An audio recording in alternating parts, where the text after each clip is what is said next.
Tuko nao siku ya leo, na hivi sasa tunakwenda kuangazia pia Urusi na tishio kwa NATO. Moja kitu ambacho Erad, ni ukweli usiopingika ni kuhusiana na viongozi wa nchi za NATO ambao pia wametoa taarifa mara kwa mara kwamba uanzishwaji wa kijeshi Urusi katika maeneo ya Afrika Kaskazini unaleta tishio kwa ubavu wa kusini mwa NATO. Moja kitu ambacho natamani kukifahamu, je, Urusi inaleta tishio kwa usalama wa NATO kwa kufanya kazi katika eneo la Afrika Kaskazini? Unavyohitaja Afrika Kaskazini ni eneo muhimu sana ambalo linaunganisha mabara matatu. Unazungumzia Afrika, unazungumzia Ulaya, unazungumzia na Asia.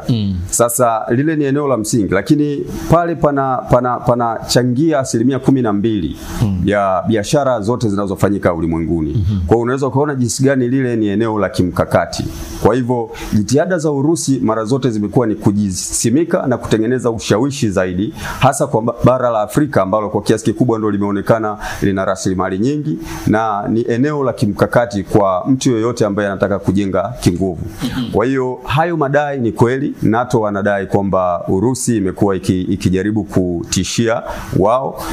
Nadhani ni madai ya kimaslahi zaidi kuliko ambavyo wao wanasema kwamba wanazungumzia masuala mazima ya amani. Kinachowakwaza zaidi ni kwamba ule ushawishi wao umeendelea kupungua siku hadi siku duniani, huku wakishuhudia Urusi wakiendelea kutengeneza ushawishi na kuonekana ni watu ambao ni kimbilio kwa nchi nyingi za Afrika, hasa kwa namna ambavyo wao wamekuwa wakishirikiana nao kwa kuto kuingilia mambo ya ndani ya kiserikali, lakini pia masuala mazima ya silaha zao na uaminifu katika ufanyaji kazi. Tunavyoenda kumaliza, swali la mwisho Erad, tathmini yako ni ipi kwenye mashirikiano kati ya taifa la Urusi na mataifa ya Afrika Kaskazini, na unaona inaenda kuleta tija kwa namna ambavyo ushirikiano huu unakuwa kadri ya siku zinavyokwenda?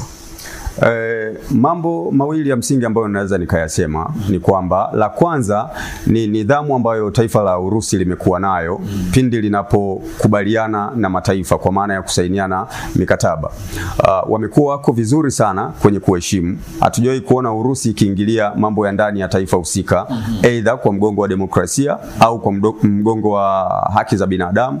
Hayo ni mambo ya msingi ambayo Urusi imeendelea kujiimarisha, lakini pia imeonekana kuwa msaada, kwa sababu tumeshuhudia mataifa mengi sana yamekuwa yakinyonywa, lakini hata rasilimali zao kwa namna ambavyo wamekuwa wakiziuza kwa mataifa ya magharibi imekuwa ni kwa namna duni na namna ambayo imeonyesha kuwa ni ya kinyonyaji, tofauti na Urusi. Kwa hiyo ukiwalinganisha magharibi na mashariki unakuja kugundua walau Urusi inaendelea kuja kwa kasi zaidi kutokana na sera zake namna zilivyokuwa vizuri, lakini pia masuala mazima ya namna ambavyo wao wameweza kujipambanua tangia mwanzo wakati Afrika inapata huru. Nchi nyingi wamezisaidia katika namna ambayo ilikuwa ni ya kirafiki, lakini sio ya kinyonyaji kama ambavyo mataifa mengine yamekuwa. Kwa hiyo kwa kumalizia, ninaweza nikasema kwamba ninaona kuna tija kwa aina ya uhusiano na ushirikiano uliopo, lakini kikubwa viongozi wetu hawatakiwi kulala. Wanatakiwa waendelee kukaa macho na kuona wao wakienda mezani kukaa na Urusi na wao wanakuwa na vitu vyao vya kuvisema, kwa maana kwamba Afrika na yenyewe inatakiwa isimame na iweze kusimamia rasilimali zake na kuwa na biashara sawa. Asante sana.